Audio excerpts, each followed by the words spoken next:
السلام عليكم ورحمة الله وبركاته. الحمد لله رب العالمين، والصلاة والسلام على سيد المرسلين وعلى آله وأصحابه أجمعين.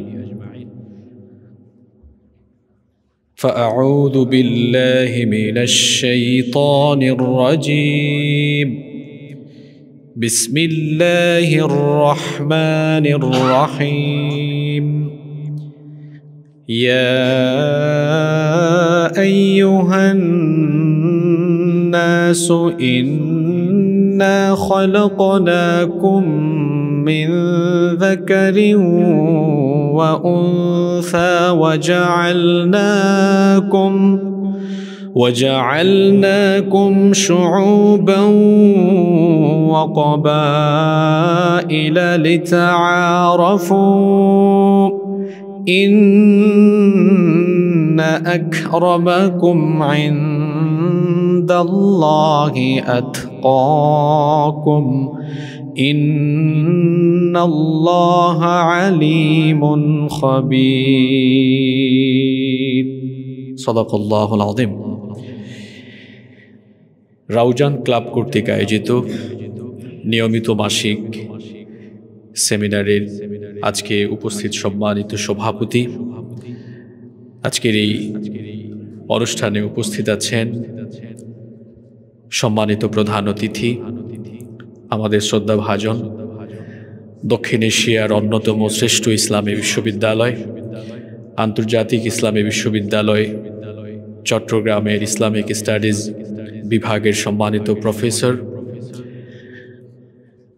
আন্তর্জাতিক খ্যাতিসম্পন্ন Islamic scholar, বিশিষ্ট শিক্ষাবিদ, প্রখ্যাত মুফাসসিরে কুরআন, আমার শ্রদ্ধাভাজন উস্তাজ ফদিলাতুশ শেখ আল উস্তাজ আদ-দক্তর বি.এম. মফিদুর রহমান আল আজহারি হাফিজাহুল্লাহ ওয়া রাআহ। আজকের এই সুন্দর অনুষ্ঠানে উপস্থিত আছেন আমাদের শ্রদ্ধাভাজন আন্তর্জাতিক ইসলামী বিশ্ববিদ্যালয় চট্টগ্রামের সম্মানিত professor doctor A K M. Shahed sir. আজকের অনুষ্ঠানে উপস্থিত আছেন আমাদের শ্রদ্ধাভাজন অনেক ব্যক্তিবর্গ, উপস্থিত আজকের সম্মানিত সঞ্চালক আমার শ্রদ্ধাভাজন বড় ভাই, আমাদের সকলের প্রিয় মানুষ ডাক্তার ওমর ফারুক ভাই, আমার সামনে উপস্থিত দিন দরদি সম্মানিত মুমিনুন মুত্তাকুন ভাই এবং বোনেরা। সর্বপ্রথম আমরা মহান রবের দরবারে কৃতজ্ঞতা আদায় করছি, যিনি আমাদেরকে সুস্থতার সাথে বাঁচিয়ে রেখে আজকের এই সুন্দর বরকতময় এবং নান্দনিক এই আয়োজনে আমাদেরকে সামিল হওয়ার তৌফিক দান করেছেন। সেজন্য আমরা আমাদের হৃদয় নিংড়ানো সকল ভালোবাসা, আবেগ, অনুভূতিকে উজাড় করে দিয়ে খুশি মনে প্রাণবন্ত আওয়াজে আমরা আল্লাহ তাআলার শুকরিয়া আদায় করি, কালিমাতুশ শুকর আদায় করছি আলহামদুলিল্লাহ।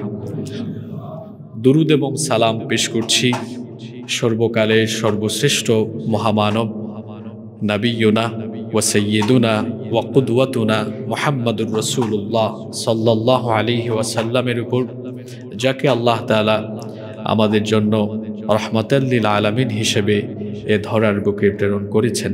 আল্লাহুম্মা সাল্লি ওয়া সাল্লিম ওয়া বারিক আলা নাবিয়্যিনা মুহাম্মদ সাল্লাল্লাহু আলাইহি ওয়াসাল্লাম। সম্মানিত উপস্থিতি, আমি আজকের এই বরকতময় অনুষ্ঠানে উপস্থিত হতে পেরে অত্যন্ত আনন্দিত, কারণ গত 2 বছর আগে আমি এই সেমিনারে একবার আসার সুযোগ হয়েছিল। মাঝখানে আমাদের ডাক্তার ওমর ফারুক ভাই যোগাযোগ করেছিলেন, কিন্তু আমি এরপরে আর কোনো প্রোগ্রামে উপস্থিত হওয়ার সৌভাগ্য আমার হয়নি। এজন্য আমি শুকরিয়া জানাচ্ছি, কৃতজ্ঞতা জানাচ্ছি ডাক্তার ওমর ফারুক ভাইয়ের প্রতি। তিনি আমাকে আবারও দাওয়াত দিয়েছেন, আমাকে দাওয়াত দেওয়ার কারণেই আপনাদের সামনে আসার সৌভাগ্য হয়েছে। 2 বছর আগে আমি একটি বিষয় নিয়ে এখানে আলোচনা করেছিলাম, বিজ্ঞানের যুগে কোরআনের বিস্ময়কারিতা। এই বিষয়টি নিয়ে আলোচনা করেছিলাম।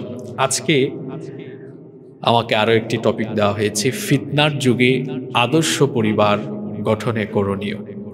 আমরা এখানে যারা এসেছি প্রত্যেকেই কোনো না কোনো পরিবারের সদস্য, কিন্তু মৌলিকভাবে আমরা আবার একটি পরিবারেরই সদস্য। সেই পরিবার হচ্ছে আদম এবং হাওয়া পরিবার। বর্তমান যে যুগ, এই যুগকে আমরা সকলেই বলি ফিতনার যুগ। এই যুগটাই কেবল ফিতনার যুগ নয়, বরং পূর্ববর্তী নবী রাসূলদের যুগেও ফিতনা ছিল। ফিতনার পরিমাণ কম হোক বেশি হোক, কিন্তু ফিতনা সকল যুগেই ছিল। কিন্তু আমরা যে সময় আছি এটা হলো ভয়াবহ ফিতনার যুগ। সময় চলে যাচ্ছে, পৃথিবীর আয়ু কমে যাচ্ছে, আর আমরা কিয়ামতের নিকটবর্তী হয়ে যাচ্ছি। আর কিয়ামতের নিকটবর্তী সময়কে নবীজি বলেছেন যে ওই সময়টা হবে ঘুটঘুটে অন্ধকার রাতের মতো, তমসাচ্ছন্ন অন্ধকারের মতো ভয়াবহ ফিতনা সেই যুগে বিরাজমান থাকবে। এই যুগে কি নেই বলেন? আছে নগ্নতা, বেহায়াপনা, অশ্লীলতা। ফিতনার এমন এক সমাজে আমরা বসবাস করছি। আমার হাতের 130-40 গ্রাম ওজনের এই মোবাইলের ভেতরে বিশ্বের ভয়াবহ ফিতনা ঢুকিয়ে দিয়ে আমাকে ঈমান হারা করে দেওয়ার জন্য আমার মনে হয় এই 130-40 গ্রাম ওজনের এই মোবাইল ফোনটাই এখন যথেষ্ট। এটার ওজন খুব কম, ওয়েট কম, 140 গ্রাম, 150 গ্রাম। কিন্তু আমার মনে হয় এই 140-50 গ্রাম ওজনের ফোন দিয়ে প্রতি মিনিটে, প্রতি ঘন্টায় মানুষ যে পরিমাণ গুনাহ করে, এটাকে মিজানের পাল্লায় যদি রাখা হয় এই গুনাহ, তাহলে 140 গ্রাম ওয়েটের ফোন দিয়ে যে কত হাজার কোটি টন গুনাহ হচ্ছে, এটা আল্লাহ ছাড়া আর কেউ জানে না। ভয়ঙ্কর এক ফিতনার যুগে আমরা বসবাস করছি। তথ্য প্রযুক্তির অপব্যবহার, অপসংস্কৃতির আগ্রাসন, চতুর্মুখী ফিতনা দ্বারা আমরা আচ্ছাদিত। এটি যেন নবী করিম সাল্লাল্লাহু আলাইহি ওয়াসাল্লামের ভবিষ্যৎবাণীর বাস্তবায়ন হতে চলেছে। মুসলিম শরীফের হাদিসে এসেছে, এই হাদিসের বর্ণনাকারী সাহাবী হচ্ছেন সর্বাধিক হাদিস বর্ণনাকারী সাহাবী সাইয়্যিদুল মুহাদ্দিসিন আবু হুরায়রা রাদিয়াল্লাহু আনহু। তিনি বলছেন, বাদিরুল আমালি ফিতানান কা কিতাইল লাইলিল মুযলিম। তিনি বলছেন, ঘুটঘুটে অন্ধকার রাতের মতো ফিতনা আসার আগে নেক আমলের দিকে ধাবিত হও, কারণ কিয়ামতের আগে এমন এক ফিতনার যুগ আসবে, ইউসবিহুর রাজুলু মুমিনান ওয়া ইউমসি কাফিরা। সকালবেলা কোনো ব্যক্তি মুমিন থাকবে, সন্ধ্যাবেলা কাফির হয়ে যাবে। আও ইউমসি মুমিনান ওয়া ইউসবিহু কাফিরা। সন্ধ্যাবেলা, রাতের বেলা মুমিন থাকবে, সকালবেলা কাফির হয়ে যাবে। আল্লাহর নবী আরো বলেছেন, ইয়াবিউ দীনাহু বিআরাদিম মিনাদ দুনিয়া। দুনিয়াবি স্বার্থে মানুষ তার দ্বীনকে বিক্রি করে ফেলবে। এখন যেন চতুর্দিকে তাই চলছে। ভয়াবহ ফিতনার যুগে আমরা বসবাস করছি। এই যুগে নিজের ঈমান হেফাজত করতে পারা, এটা যেন সবচেয়ে বড় চ্যালেঞ্জের ব্যাপার। ঈমানের উপরে টিকে থাকতে পারা, এটি হচ্ছে এই যুগের সবচেয়ে বড় চ্যালেঞ্জ। নিজের ঈমান হেফাজত করা। আরেকজন মুমিনের জন্য সবচেয়ে বড় সম্পদ হলো ঈমান। ঈমান ছাড়া তো কোনো ব্যক্তি জান্নাতে যাওয়ার কোনো সুযোগই নাই। এজন্য একজন মুমিনের সবচেয়ে বড় সম্পদ হলো ঈমান। আমরা আমাদের সালাফদের জীবনে যদি পড়ি, তাহলে আমরা দেখি এই ঈমানের জন্য তারা জীবন পর্যন্ত বিলিয়ে দিয়েছেন। কারণ ঈমানই হচ্ছে সবচেয়ে বড় সম্পদ। ঈমানদাররাই হচ্ছে দুনিয়া এবং আখিরাতে উভয় জায়গায় সফল। সম্মানিত উপস্থিতি, সম্মানিত সুধীমণ্ডলী, ফিতনার এই যুগে আমরা যদি নিজেদের ঈমানকে হেফাজত করতে চাই, তাহলে আমাদের পরিবারের মধ্যে দ্বীনি আদর্শ, দ্বীনি চেতনা বিরাজমান রাখা এটা অত্যন্ত জরুরি। কারণ প্রত্যেকটি মানুষের জন্য পারিবারিক শিক্ষা অত্যন্ত গুরুত্বপূর্ণ। পরিবারকে বলা হয় মানুষের জীবনের সবচেয়ে গুরুত্বপূর্ণ পাঠশালা। কারণ মানুষ জ্ঞানার্জন আরম্ভ করে তার পরিবার থেকে। এজন্য পরিবার হচ্ছে মানুষের জীবনের সবচেয়ে গুরুত্বপূর্ণ পাঠশালা। নানাবিধ চারিত্রিক গুণাবলী অর্জনের ক্ষেত্রে এই পরিবারের ভূমিকা অত্যন্ত গুরুত্বপূর্ণ। কারণ মানুষ ভদ্রতা, নৈতিকতা, দায়িত্বশীলতা, কৃতজ্ঞতাবোধ, বয়োজ্যেষ্ঠদেরকে সম্মান করা এবং কনিষ্ঠদেরকে স্নেহ করা, আদর করা, অন্যের প্রতি সহমর্মিতা প্রদর্শন করা, পরোপকারিতার মানসিকতা গড়ে তোলা, উদার মন মানসিকতা জাগ্রত করা, এগুলো শিক্ষা প্রতিষ্ঠান থেকে যতটা না শিখে, তার পরিবার থেকে এগুলো তার চাইতে আরও বেশি শিখে।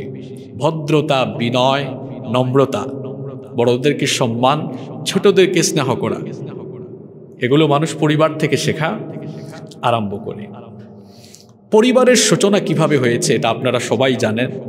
পৃথিবীর প্রথম মানব, সকল মানুষের বাবা আবুল বাশার আদম আলাইহিস সালাম এবং আমাদের মা হাওয়া আলাইহাস সালাম, ওনাদেরকে কেন্দ্র করে মানব জাতির প্রথম পরিবার গড়ে উঠেছিল। আর সেটা সেই জান্নাতে। পরিবারের সদস্য হিসাবে প্রথমত তারা দুজনে স্বামী স্ত্রী ছিলেন। সৃষ্টির পরে আল্লাহ তাআলা দুজনকে জান্নাতের মধ্যে বসবাস করতে দেন। এরপরে আল্লাহ তাআলা স্বামী স্ত্রী দুজনকে উদ্দেশ্য করে বললেন, 2 নম্বর সূরা বাকারার 35 নম্বর আয়াতে এসেছে, ইয়া আদম উসকুন আনতা ওয়া যাওজুকাল জান্নাতা ওয়া কুলা মিনহা রাগাদান হাইথু শি'তুমা ওয়া লা তাকরাবা হাযিহিশ শাজারাতা ফাতাকুনা মিনাল যালিমিন। অর্থাৎ, হে আদম, তুমি আর তোমার স্ত্রী জান্নাতে সানন্দে বসবাস করো, যা চাও খুশি মনে এখানে খাও। আল্লাহ তাআলা আদম এবং হাওয়া আলাইহিমুস সালামকে জান্নাতের ভেতরে রেখে দিলেন। জান্নাতে কিছুদিন বসবাসের পরে তারা পৃথিবীতে আগমন করলেন। পৃথিবীতে আসার পর এই তো শুরু হয়ে গেল মানব বংশের বিস্তার। তাদের থেকে সন্তান সন্ততি জন্ম নিল। সেই 2 জনের সংসার এখন এত বিশাল হয়েছে। পৃথিবীতে বর্তমানে 800 কোটি মানুষ বসবাস করছে। এক একজন এক এক দেশের, এক এক গোত্রের, এক এক বংশের বাসিন্দা হলেও সকলের মূল উৎস কিন্তু এক জায়গা। সকলেই আমরা আদম এবং হাওয়া পরিবারের সদস্য। এই কথাটি আল্লাহ তাআলা কোরআনে কারীমে আমাদেরকে জানিয়ে দিয়েছেন। আল্লাহ তাআলা কোরআনুল কারীমে সূরা নিসার প্রথম আয়াতে বলেছেন। এই আয়াতটি বিবাহ শাদীতেও পড়া হয়। এটা আপনাদের কাছে খুব কমন একটা আয়াত। ইয়া আইয়ুহান নাসুত্তাকু রাব্বাকুমুল্লাযী খালাকাকুম মিন নাফসিন ওয়াহিদাতিন ওয়া খালাকা মিনহা যাওজাহা ওয়া বাথসা মিনহুমা রিজালান কাসীরান ওয়া নিসাআ ওয়াত্তাকুল্লাহাল্লাযী তাসাআলুনা বিহি ওয়াল আরহাম ইন্নাল্লাহা কানা আলাইকুম রাকীবা। আল্লাহ তাআলা বলছেন, হে মানব জাতি, তোমরা তোমাদের পালনকর্তাকে ভয় করো, যিনি তোমাদেরকে একজন পুরুষ থেকে, একজন মানুষ থেকে সৃষ্টি করেছেন এবং তার থেকে তার স্ত্রীকে সৃষ্টি করেছেন। এরপরে এই দুজন থেকে ওয়াবাসসা মিনহুমা রিজালান কাসীরান ওয়া নিসাআ, এই দুজন থেকে অসংখ্য নারী পুরুষ আল্লাহ পৃথিবীতে ছড়িয়ে দিয়েছেন। ওইদিকে সূরা হুজুরাতে আল্লাহ বলেছেন, ইয়া আইয়ুহান নাসু ইন্না খালাকনাকুম মিন যাকারিন ওয়া উনসা ওয়াজআলনাকুম শুউবান ওয়া ক্বাবাইলা লিতাআরাফু। কি চমৎকার কথা আল্লাহ বলেছেন, হে মানব জাতি, আমি তোমাদেরকে এক পুরুষ আর এক নারী থেকে সৃষ্টি করেছি, এরপরে তোমাদেরকে বিভক্ত করে দিয়েছি বিভিন্ন বংশ ও গোত্রে, যাতে তোমরা পরস্পর পরিচিত হতে পারো। ইন্না আকরামাকুম ইনদাল্লাহি আতকাকুম। আর তোমাদের মধ্যে তারা আল্লাহর কাছে সর্বাধিক সম্মানিত। তোমাদের মধ্যে যারা সবচেয়ে বেশি পরহেজগার, আল্লাহ ভীরু, তারাই সবচেয়ে বেশি সম্মানিত। পৃথিবীতে পরিবারের প্রচলন এভাবেই শুরু হলো। আর এই পরিবার হলো মানব সমাজের ভিত্তি। সমাজ এবং রাষ্ট্রের মূল ভিত্তি হলো পরিবার। সৃষ্টির সূচনালগ্ন থেকে এই পরিবার প্রথা চালু আছে, আজও এই পরিবার প্রথা আছে। সারাদিনের কর্মক্লান্তি, বিভিন্ন কারণে মানব মনে পাওয়া দুঃখ বেদনা, সবকিছুর পরে মানুষ শান্তি খুঁজে গিয়ে কোথায়? এই পরিবারে। যদি পরিবারে শান্তি শৃঙ্খলা থাকে তাহলে মানুষের জীবন সুখময় হয়। আর পরিবারের মধ্যে যদি কাঙ্ক্ষিত শান্তি না থাকে তাহলে জীবন হয়ে ওঠে বিতৃষ্ণ, বিষাদময়। এজন্য একটি সুখী জীবনের জন্য একটি আদর্শ পরিবারের দরকার। হাজার হাজার কোটি টাকা থাকবে, কিন্তু আপনার ঘরে যদি আপনার মনের মতো স্ত্রী না থাকে, আপনার চাওয়া পাওয়ার মতো সন্তান না থাকে, পরিবারে যদি ভারসাম্যপূর্ণ পরিবেশ না থাকে, এই কোটি কোটি টাকা মনে হবে যেন এগুলো আপনার জন্য জাহান্নাম। কোনো শান্তি পাওয়া যাবে না। মানুষ শান্তি খুঁজে গিয়ে পরিবারে, আর এই ফিতনার যুগে আমাদের পরিবারগুলোতে অশান্তি আনার জন্য দাজ্জালীয় ফিতনা এখন চলছে। পৃথিবীতে সবচেয়ে ভয়ঙ্কর ফিতনা হবে এই কিয়ামতের আগে, কারণ পৃথিবীর সবচেয়ে বড় ফিতনা হলো দাজ্জালের ফিতনা। নবীজি বলেছেন, মা মিন নাবিয়্যিন ইল্লা ওয়াকাদ আনযারা উম্মাতাহুল আ'ওয়ারুল কাযযাব। এমন কোন নবী নেই যে নবী তার উম্মতকে মিথ্যাবাদী অন্ধ দাজ্জালের ব্যাপারে সতর্ক করেন নাই। আমিও তোমাদেরকে সতর্ক করছি এই দাজ্জালের ব্যাপারে। তো দাজ্জালের ফিতনা তো আসন্ন, এটা সামনে।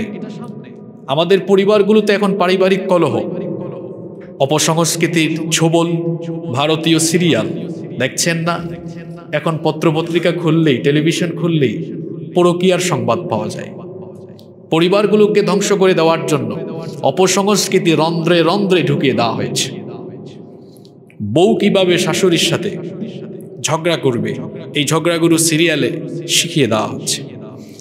শুধু অপসংস্কৃতি নয়, অপশিক্ষা দিয়েও আমাদের পরবর্তী প্রজন্মকে ধ্বংস করার অপচেষ্টা চলছে। এগুলো আমরা আলোচনার ভেতরে আজকে পয়েন্ট ওয়াইজ নিয়ে আসার চেষ্টা করব ইনশাআল্লাহ।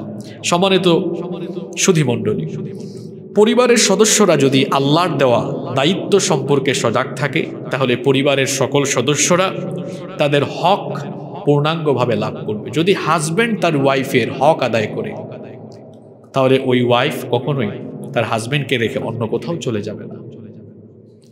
ওয়াইফ যদি তার হাজব্যান্ডের হক আদায় করে, তাহলে ওই পুরুষ অন্য নারীতে কখনো আসক্ত হবে না। মা বাবা যদি তার সন্তানের হক আদায় করে, এই সন্তান তার মা বাবাকে অল্ড হোম, বৃদ্ধাশ্রমে পাঠাবে না।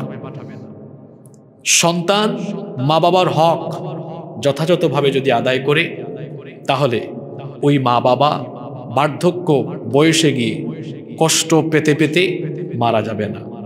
যদি পরিবারের সদস্যরা তাদের দায়িত্ববোধ, সচেতনতা জাগ্রত করে আত্মীয় স্বজনদের খোঁজখবর রাখে, আত্মীয়তার সম্পর্ক তারা যদি রক্ষা করে, তাহলে দেখা যাবে এই গোটা পরিবারের উপরে আল্লাহর রহমত, বরকত এবং অনুগ্রহ বর্ষিত হতে থাকবে। সম্মানিত উপস্থিতি, মানুষ আল্লাহ প্রদত্ত পারিবারিক জীবনযাপনে ইসলাম যে পারিবারিক নীতিমালা দিয়েছে, এই নীতিমালা মেনে যদি পরিবার সাজায়, তাহলে সমাজ থেকে মহামারী আকার ধারণকারী পরকীয়া, মাদকাসক্তি, ইফটিজিং, অ্যাসিড নিক্ষেপের ঘটনা, ধর্ষণ, হত্যা, আত্মহত্যা সহ সব ধরনের অপরাধ প্রবণতা এবং জীবনের শেষ সময়ে বৃদ্ধাশ্রমের মতো দুঃখী জীবনযাপন চিরতরে নির্মূল হয়ে যাবে। এজন্য একটি সুন্দর এবং আদর্শ পরিবার গঠনের লক্ষ্যে আল্লাহর দেওয়া বিধান এবং রাসূল করিম সাল্লাল্লাহু আলাইহি ওয়াসাল্লামের তরিকা গ্রহণ করা, এটি সকল মুমিনের জন্য অপরিহার্য দাবি। আমি আজকে আপনাদের সামনে 16টি পয়েন্ট তুলে ধরবো। উস্তাদও আছেন, আমার আলোচনায় সংশোধনী দিবেন, পাশাপাশি আমাদেরকে আরও সুন্দর সুন্দর নসিহা করবেন ইনশাআল্লাহ। প্রত্যেকটি কথা আমি আবার নিজের জন্য বলবো এবং আপনাদের উদ্দেশ্যও থাকবে। আমরা সবাই যেন কথাগুলো হেদায়েতের নিয়তে শুনতে পারি। আল্লাহ আমাদেরকে তৌফিক দান করেন।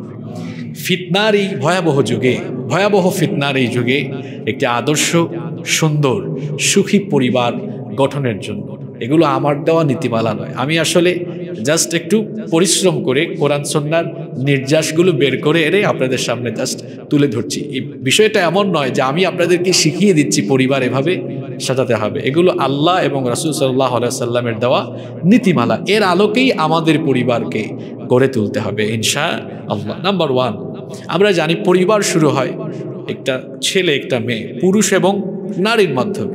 এজন্য একটি আদর্শ পরিবারের জন্য আদর্শবান, দিনদার আদর্শবান ছেলে মেয়ের একটি দাম্পত্য জীবন স্টার্ট যখন হবে, তখন দিনদার ছেলে মেয়েদেরকে দিয়েই দাম্পত্য জীবন স্টার্ট করতে হবে। যদি ছেলে হয়, তাহলে তিনি দিনদার মেয়েকে বিয়ে করে তার দাম্পত্য জীবন শুরু করবেন।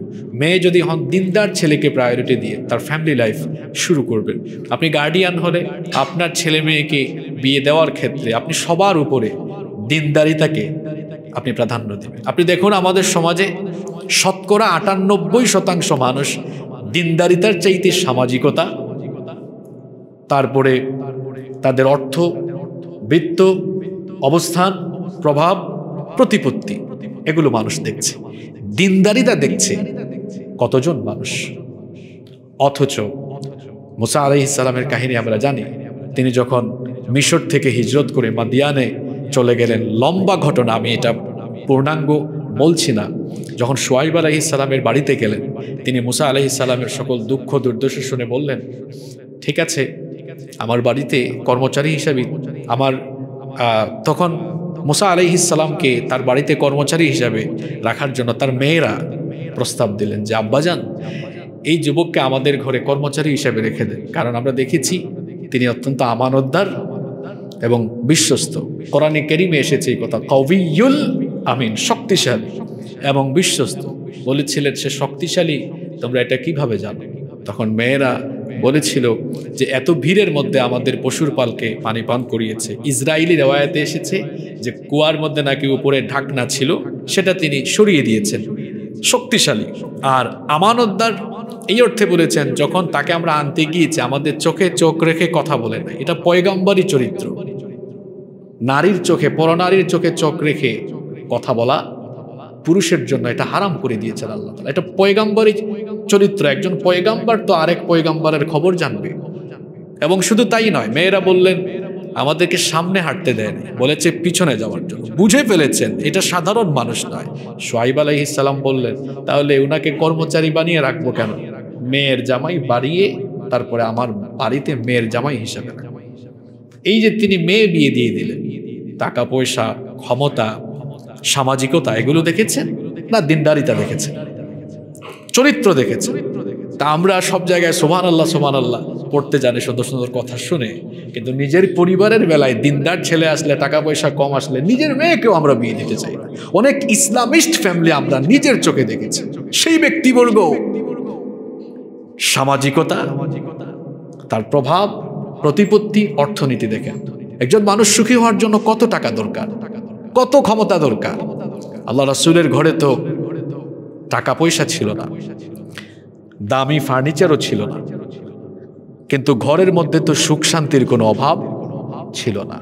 সুখ শান্তির জন্য প্রয়োজন নিজেদের মধ্যে ভালো আন্ডারস্ট্যান্ডিং থাকা, একজন আরেকজনকে কেয়ার করা, একজন আরেকজনকে বুঝা, তাহলেই সুখ শান্তি আসবে। কারণ সুখ শান্তি দেওয়ার মালিক তো আল্লাহ তাআলা। তো বলছিলাম যে উত্তম জীবনসঙ্গী নির্বাচন করা। একজন পুরুষ মানুষ যখন বিয়ে করে তখন তিনি চারটি বিষয়ের দিকে, নারীদের চারটি বিষয়ের দিকে পুরুষেরা নজর দেয়, দৃষ্টি দেয়। সেগুলো কি? নবীজি বলেছেন, তুনকাহুল মারআতু লিআরবা, চারটি জিনিস দেখে নারীদেরকে বিয়ে করা হয়। লিমালিহা, তার ধন সম্পদ, ওয়ালি হাসবিহা, তার বংশমর্যাদা, ওয়ালি জামালিহা, তার সৌন্দর্য। 4 নম্বরে নবীজি বললেন ওয়ালি দীনহা, তার দিনদারিতা। এরপরে হাদিসের শেষে নবীজি বললেন ফাযফার বিযাতিদ দীনি তারিবাত ইয়াদাক, এই সবগুলো কোয়ালিটির উপরে দিনদারিতাকে প্রাধান্য দাও, নইলে তুমি বঞ্চিত হয়ে যাবে। দিনদারিতাকে প্রাধান্য দিতে বলা হয়েছে। হাদিসে বলা হয়েছে দুনিয়ার শ্রেষ্ঠ সম্পদ হলো একজন নেককার নারী। আদ-দুনিয়া কুল্লুহা মাতা ওয়া খায়রু মাতা'আদ দুনিয়া আল মারআতুস সালিহা, দুনিয়ার সবকিছুই সম্পদ, তবে দুনিয়ার সবচেয়ে শ্রেষ্ঠ সম্পদ হলো একজন নেককার নারী। যার ঘরে দিনদার নেককার স্ত্রী আছে তিনি জানেন যে তিনি কতটা জান্নাতি সুখের ভেতরে আছেন। আপনি সারাদিন ক্লান্তি শেষে যখন বাসায় ফিরবেন, আপনার স্ত্রী যদি দিনদার থাকে, আপনি দেখবেন সে আপনার জন্য ওয়েট করছে, আপনার পছন্দ মতো সবকিছু সাজিয়ে গুছিয়ে রেখেছে। আপনি বাসায় ঢোকা মাত্রই আপনার মধ্যে প্রশান্তি ফিল হবে। আর আল্লাহ তাআলা তো বলেছেন যে স্বামী স্ত্রী একে অপরকে আল্লাহ তাআলা তাদের প্রশান্তির স্থান বানিয়েছেন। একজন আরেকজনের কাছে গেলে প্রশান্তি অনুভব করবে। তো একজন আরেকজনের কাছে গিয়ে যদি প্রশান্তি অনুভব না করে, তাহলে বোঝা গেল তাদের সম্পর্কের মধ্যে অনেক গ্যাপ আছে। আর আপনার স্ত্রী যদি দিনদার না হয়, গিয়ে দেখবেন ঘরে সব উল্টাপাল্টা। আপনি ঘরে ঢুকেছেন, খবরও নাই, সিরিয়াল চলে, ফেসবুকে টিকটকে আসক্ত। আর এখন তো নতুন ফিতনা শুরু হয়েছে, কাপল ব্লগ, ফুড ব্লগ। এখন হাজব্যান্ড অফিসে, স্ত্রী বাসায়, এদিকে উনি খাবার বানায় আর ব্লগিং করে। Food blog. আবার হাজব্যান্ড ওয়াইফ দুজনেই ব্লগিং করছে। আর কিছু পুরুষ মানুষ আছে, এরা কয়েকটা ডলার কামানোর জন্য নিজের বউকে তারা পণ্য বানিয়ে ফেলেছে।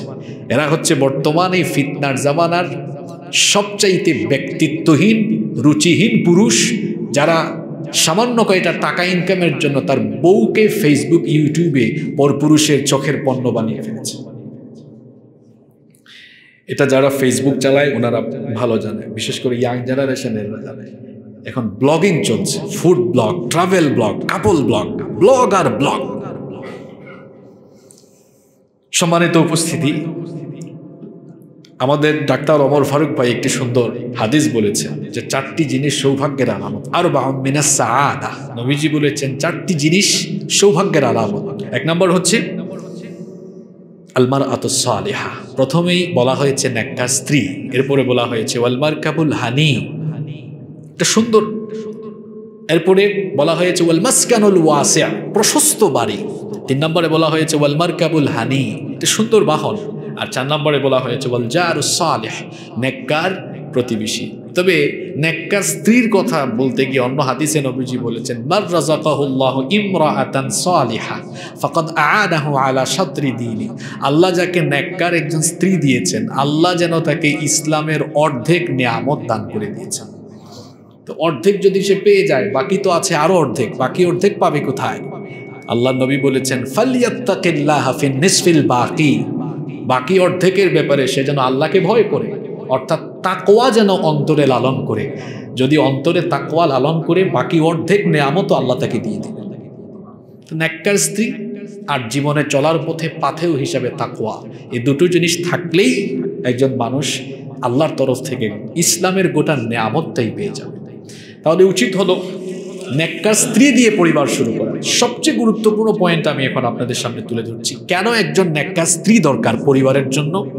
আপনার স্ত্রী শুধু আপনার স্ত্রী নন, তিনি হচ্ছেন সন্তান উৎপাদনের কারখানা। একজন নারী তো তার সবচেয়ে বড় পরিচয়, তিনি মা। আপনার স্ত্রী একদিন মা হবেন, যদি তার না হন তো এই স্ত্রী থেকে পরবর্তীতে ভালো প্রজন্ম আশা করা যায় না। এটা কোরআন, বিজ্ঞান উভয় দিক থেকে প্রমাণিত। আজকে চিকিৎসা বিজ্ঞান অনেক দূর এগিয়ে গেছে। হিউম্যান এমব্রায়োলজি নিয়ে যারা রিসার্চ করেছেন, গবেষণা করেছেন, তারা বলছেন যে মায়ের পেটে একটি সন্তান যখন থাকে, a child gets hearing before 16 weeks of birth, সন্তান পৃথিবীতে জন্মলাভের 16 সপ্তাহ আগে, 4 মাস আগে মায়ের পেটে থাকাকালীন সে শুনতে পায়, সে শোনে, শ্রবণ শক্তি পেয়ে যায়। তো বিজ্ঞান এই কথাটি বললেও এরকম তথ্য কোরআনেও আছে। এখানে আমার উস্তাদও আছেন। আপনি যখন কোরআন পড়বেন, আপনি দেখবেন যে কোরআনে কারিমে আল্লাহ যত জায়গায় শ্রবণ শক্তি আর দর্শন শক্তির কথা বলেছেন, শ্রবণ শক্তির বেলায় আল্লাহ সামউন শব্দ ব্যবহার করেছেন, দর্শন শক্তির বেলায় বাসার বা বহু বচনে আবসার শব্দ আল্লাহ ব্যবহার করেছেন। সকল জায়গায় আল্লাহ বাসারের আগে সাম, দৃষ্টিশক্তির আগে শ্রবণ শক্তির কথা আল্লাহ বলেছেন। যেমন মাসালান ইন্নাস সামআ ওয়াল বাসারা ওয়াল ফুআদা কুল্লু উলাইকা কানা আনহু মাসউলা। অন্য আয়াতে আল্লাহ বলছেন ওয়াজআলা লাকুমুস সামআ ওয়াল আবসারা ওয়াল আফইদা। এভাবে সব আয়াতে আল্লাহ বাসারের আগে সাম, দৃষ্টিশক্তির আগে শ্রবণ শক্তির কথা বলেছেন। আধুনিক যুগের মুফাসসিরগণ এই আয়াতগুলোর সায়েন্টিফিক এক্সপ্লেনেশন করেছেন এভাবে, যেহেতু কোরআনের সকল জায়গায় আল্লাহ দৃষ্টিশক্তির আগে শ্রবণ শক্তির কথা বলেছেন, তার মানে একটি সন্তান শ্রবণ শক্তি আগে পায়, দর্শন শক্তি পরে পায়। আজকের বিজ্ঞান এটা আরো সহজ করে দিয়েছে, আমাদেরকে জানিয়ে দিয়েছে যে কয় মাস আগে পায়। তাহলে মায়ের পেটে সন্তান জন্মের 4 মাস আগেই যদি সে শোনে, স্ত্রী যদি দিনদার না হয়, সারাদিন ভারতীয় সিরিয়াল দেখে, তো পেটের ভিতরে সন্তান, ও তো ওই সিরিয়ালের সাউন্ড শোনে, ও ঝাঁকানাকা ঝাঁকানাকা মিউজিক শোনে। তো এই সব ঝাঁকানাকা মিউজিক সন্তান পেটের ভেতরে শুনে ওই মহিলার পেট থেকে যখন এই সন্তান বের হবে, এটা তো স্বাভাবিকভাবেই ঝাঁকানাকা ঝাঁকানাকা ডিজে মার্কা সন্তানই হবে।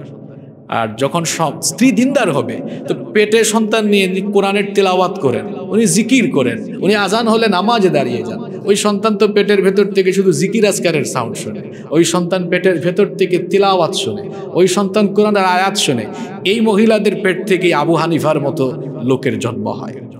এই মহিলাদের পেট থেকে মুফাসসির আসে, মুহাদ্দিস আসে, মুফতি আসে, যুগশ্রেষ্ঠ বুজুর্গ আসে। তাহলে আপনার স্ত্রী শুধু স্ত্রী নন, উনি হচ্ছেন আপনার পরিবার গঠনের জন্য এমন একটি কারখানা যেখান থেকে আপনার পরবর্তী প্রজন্ম আসবে। এজন্য আপনাকে এই ফার্স্ট জিনিসটা ঠিক করতে হবে, দিনদার নেককার স্ত্রী বিয়ে করে সংসার শুরু করতে হবে। আর যিনি বোন আছেন তিনিও নেককার ছেলেকে, দিনদার ছেলেকে প্রায়োরিটি দিবেন।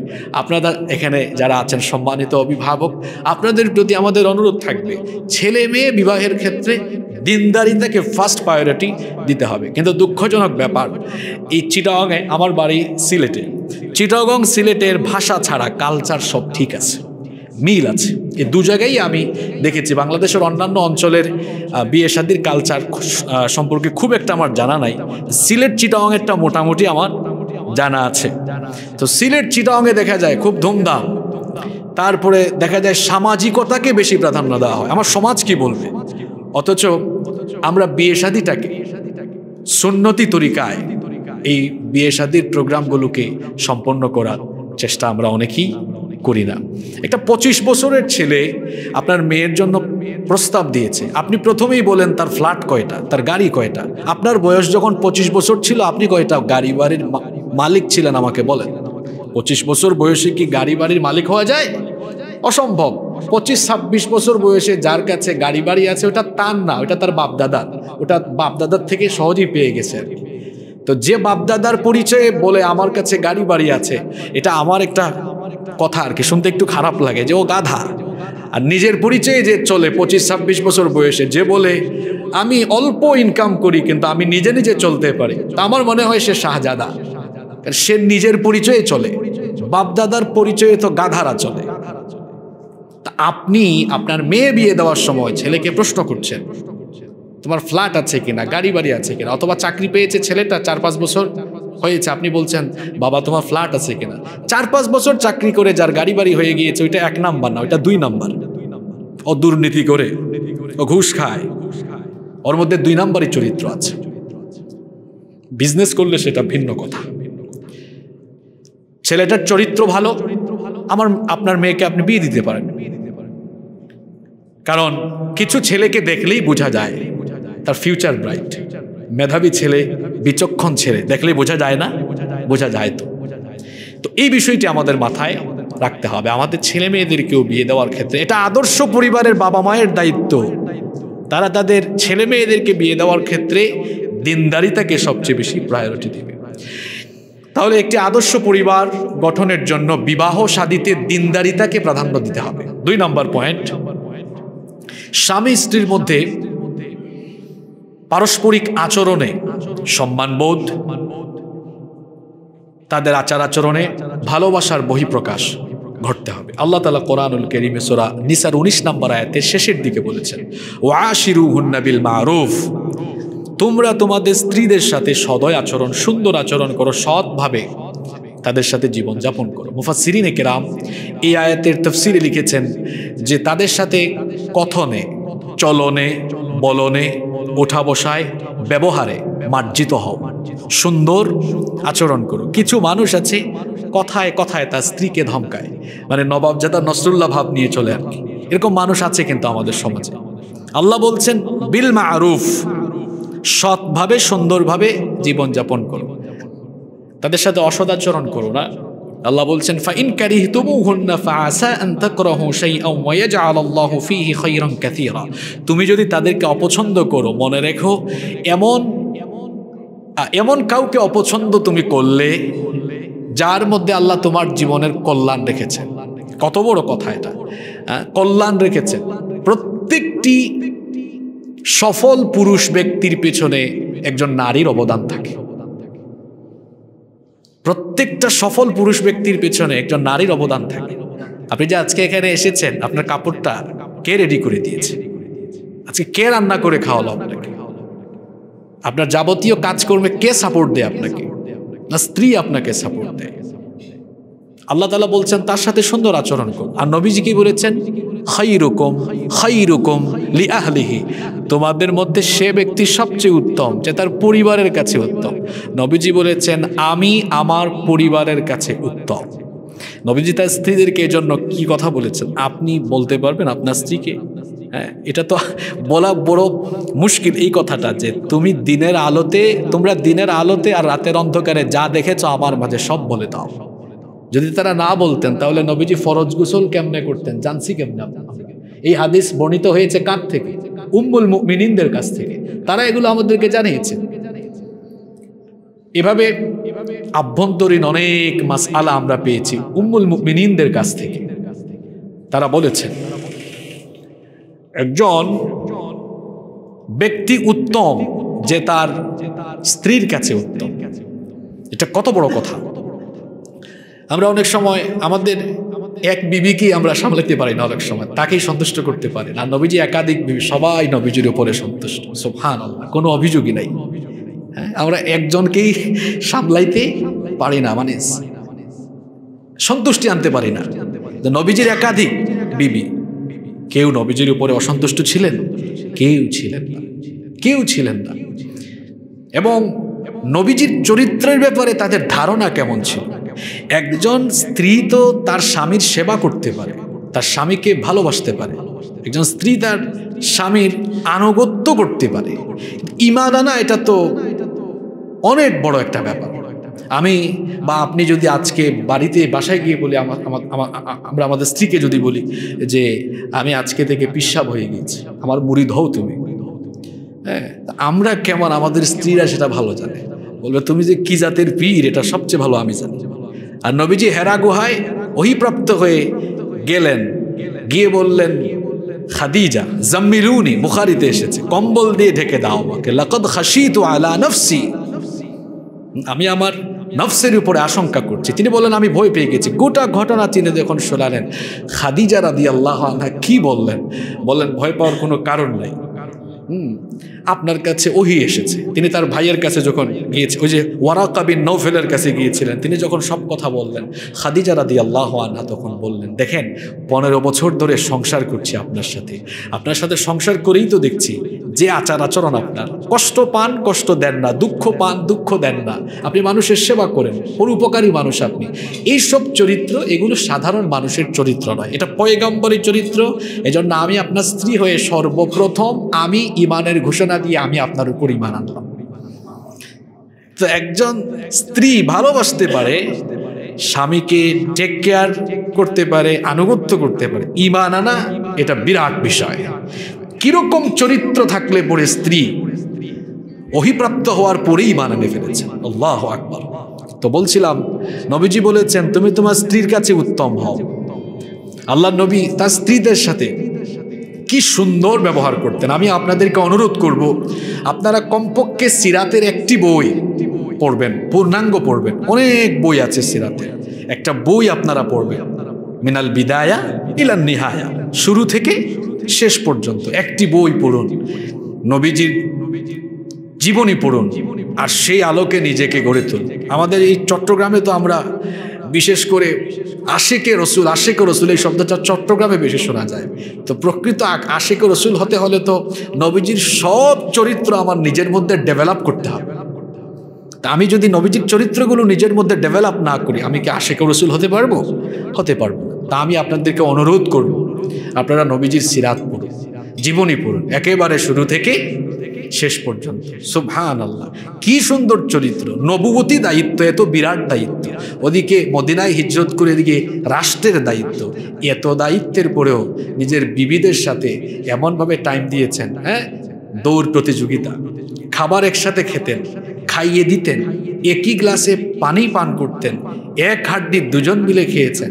চিন্তা করছেন আপনি, এত দায়িত্ব। আর আমরা তো মাঝে মাঝে বউ যখন বলে আজকে তো আমার সাথে, আরে বলিও না, অফিসের ব্যস্ততা, বিরাট ব্যস্ততা। আর ওইদিকে নবীজির নবুয়তি দায়িত্ব, রাষ্ট্রের দায়িত্ব, সবকিছু আঞ্জাম দিয়েও বিবি কিন্তু একজন, সবার হক যথাযথ আদায় করেছেন। সুবহানাল্লাহ। আমরা আমাদের স্ত্রীদেরকে চাই আমার সামনে সে সুন্দর ভাষায় কথা বলুক, পরিপাটি হয়ে থাকুক। রাইসুল মুফাসসিরিন হযরত ইবনে আব্বাস রাদিয়াল্লাহু আনহু তিনি বলছেন, ইন্নী উহিব্বু আন আতাযায়্যানা লি ইমরাআতি কামা উহিব্বু আন তাতাযায়্যানা লি।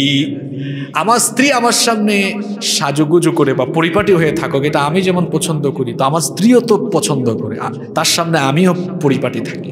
কথাটা এই জন্য বললাম, আমরা আমাদের স্ত্রীদেরকে আমাদের সামনে খুব ভালো পরিপাটি দেখতে চাই, কিন্তু অনেক পুরুষ আছে যে একদম কামলা বেটার মতো স্ত্রীর সামনে থাকে, তাই না? এটা অনেক মহিলাদের মধ্যেও আছে। যখন শপিংয়ে যায়, আল্লাহু আকবার, কি মেকআপ!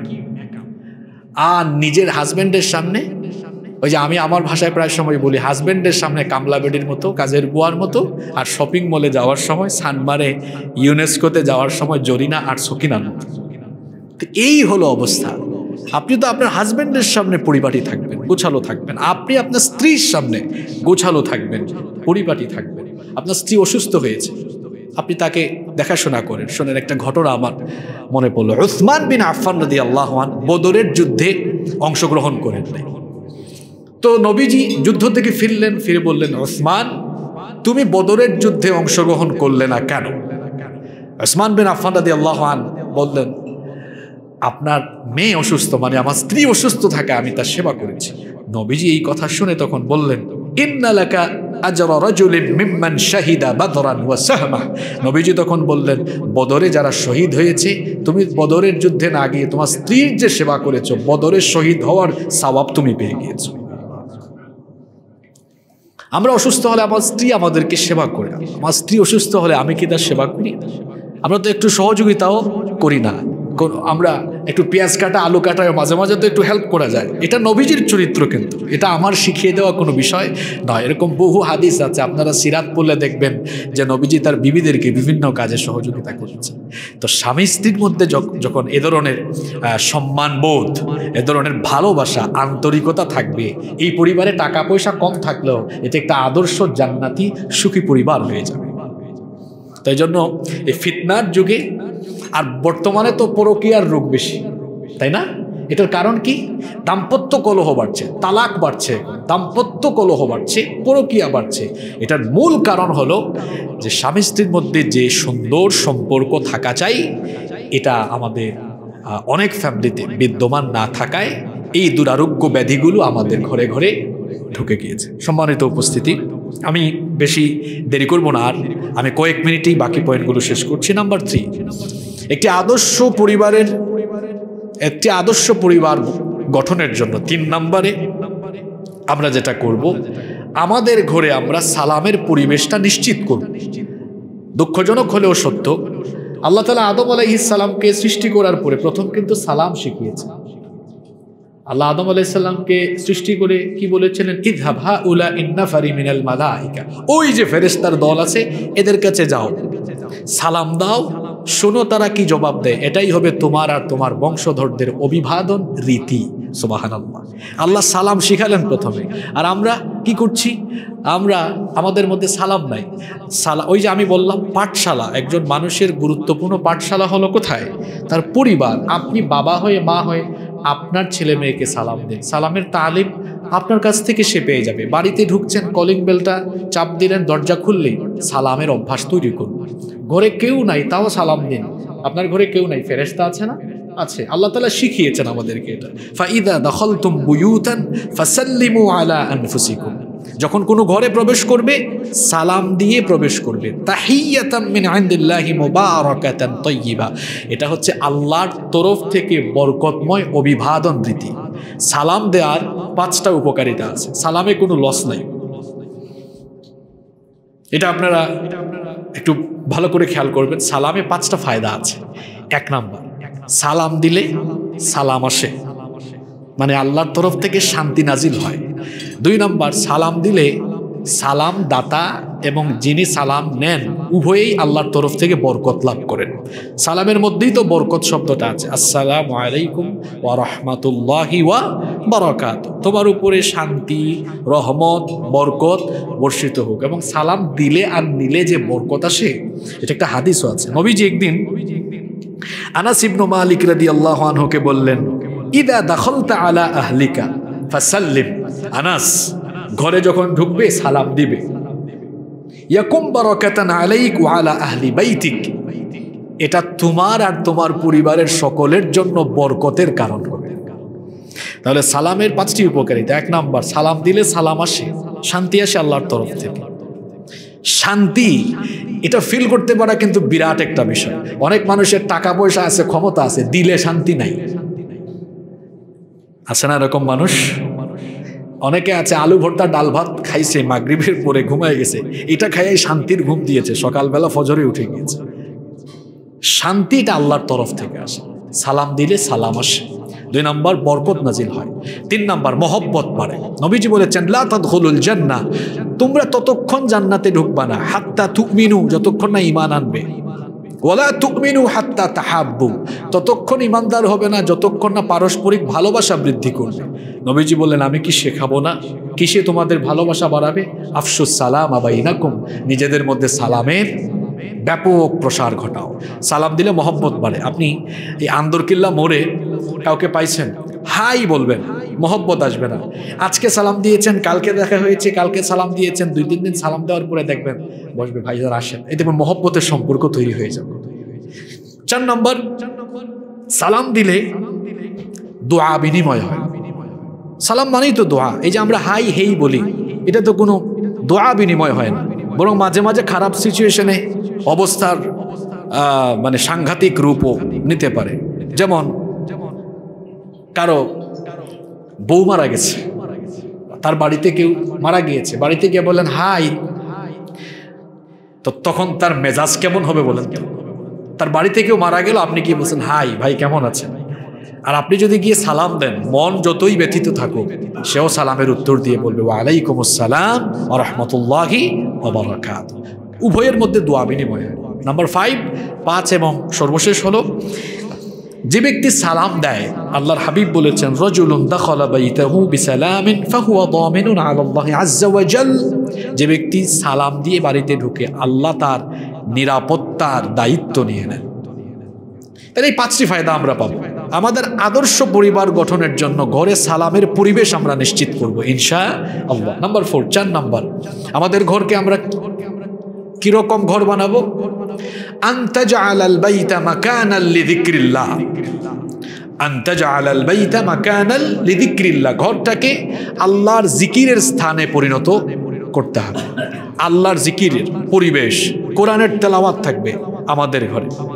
আমাদের ঘরে এখন কোরআনের তিলাওয়াত নেই, তো সকালবেলার তিলাওয়াত বেশিরভাগ ঘরে এখন নাই। আল্লাহ রাসূল বলেছেন লা তাজআলু বুয়ুতাকুম মাকাবির, তোমরা তোমাদের ঘরকে কবর বানিয়ে ফেলো, ঘরে তিলাওয়াত করো। এই যে অনেকের ঘরে জিন ভূত শয়তান থাকে, আমি বহু ঘরে দেখেছি তাবিজ লটকায় রেখেছে, অথচ আল্লাহ রাসূল আমাদেরকে প্রেসক্রাইব করে গিয়েছেন যে ঘরের মধ্যে সূরা বাকারা তিলাওয়াত করো। ইন্নাশ শাইতানা ইয়ানফিরু মিনাল বাইতিল্লাযী তুকরাউ ফীহি সূরাতুল বাকারা, যে ঘরে সূরা বাকারা তিলাওয়াত হয় ওই ঘর থেকে শয়তান পালিয়ে যায়। তো ঘরে সূরা বাকারা আপনি তেলাওয়াত করেন, ঘরটাকে আল্লাহর জিকিরের ঘর বানান। আমাদের ডাক্তার ওমর ফারুক ভাই বললেন রাতে ঘুমানোর আগে সূরা মুলক পড়েন। আমরা অনেকে সূরা মুলক পড়ি না, অথচ নবীজি বলেছেন যে এই সূরা মুলক হচ্ছে আলমানিআতুম মিন আযাবিল কবর, এটা কবরের শাস্তি থেকে আপনাকে পরিত্রাণকারী একটি সূরা। যে ব্যক্তি সূরা মুলক প্রতি রাতে আমল করে, আল্লাহ নবী বলেছেন আল্লাহ তাকে কবরের শাস্তি থেকে মানাআহুল্লাহু বিহা মিন আযাবিল কবর, আল্লাহ তাকে কবরের শাস্তি থেকে বাঁচিয়ে দিবে। তো 4 নম্বর আমরা যেটা করব, আমাদের ঘরে আমরা আল্লাহর জিকিরের পরিবেশ তৈরি করব। সকলে মিলে কোরআনের তেলাওয়াত জিকির আজকারে আমাদের ঘরটাকে আমরা এইরকম পরিবেশে গড়ে তুলব ইনশাআল্লাহ। আমি মনে হয় বেশি লম্বা করে ফেলছি, আমি সংক্ষিপ্ত সময়ে শেষ করছি। নাম্বার 5 নম্বর হচ্ছে নামাজের পরিবেশ নিশ্চিত করা। একটি আদর্শ পরিবারের বৈশিষ্ট্য হবে সেই ঘরের প্রত্যেক সদস্য নামাজি হবে। নামাজ, আহা এটা কি দুঃখের খবর বলতাম, আমাদের বেশিরভাগ মসজিদ আহাজারি করে। রাসূল সাল্লাল্লাহু আলাইহি ওয়াসাল্লামের সময়ে মসজিদ ছিল কাঁচা কিন্তু মুসল্লি পাকা, আর আমাদের মসজিদ এখন সব পাকা, মুসল্লির অভাবে মসজিদ থাকে ফাঁকা। এই হলো অবস্থা। ওই যে নবীজির হাদিস মনে পড়ে, ইয়াতি আলান নাসি জামান, শীঘ্রই এমন জামানা আসবে মাসাজিদুহুম আমিরা, মসজিদ চাকচিক্যময় হবে, ওয়াহিয়া খারাবুম মিনাল হুদা, কিন্তু এগুলো হেদায়াত শূন্য হবে, মুসল্লি নাই, এমনকি মসজিদ পরিচালনা ব্যবস্থাও সুন্দর না। আপনি দেখেন আমাদের সমাজের বেশিরভাগ মসজিদ নামাজিদের দ্বারা পরিচালিত নয়, বেনামাজি, সুদখোর, ঘুষখোর এবং চরিত্রহীন লোকদের দ্বারা আমাদের সমাজের মসজিদগুলো পরিচালিত। এজন্য বেশিরভাগ মসজিদে সুন্দর সুন্দর বয়ান রাখা যায় না, সুন্দর কথা বলা যায় না, কারণ পেছনে তো একজন লেজ ধরে আছে। এই হলো সমস্যা, ব্যবস্থাপনা সুন্দর না। ওয়াহিয়া খারাবুম মিনাল হুদা, নবীজি বলেছেন এগুলো হেদায়াত শূন্য মসজিদ। তো প্রত্যেকটি সদস্যকে নামাজি হতে হবে। আপনার দায়িত্বের ব্যাপারে আল্লাহ কিয়ামতে আপনাকে জিজ্ঞেস করবেন। আপনার সন্তানকে নামাজের কথা আপনাকে বলতে হবে। আল্লাহ নবী বলেছেন মুরু আওলাদাকুম বিসসালাতি ওয়া হুম আবনাই সাবঈ সিনিন, 7 বছর বয়সে তোমার সন্তানকে তুমি নামাজের আদেশ দাও।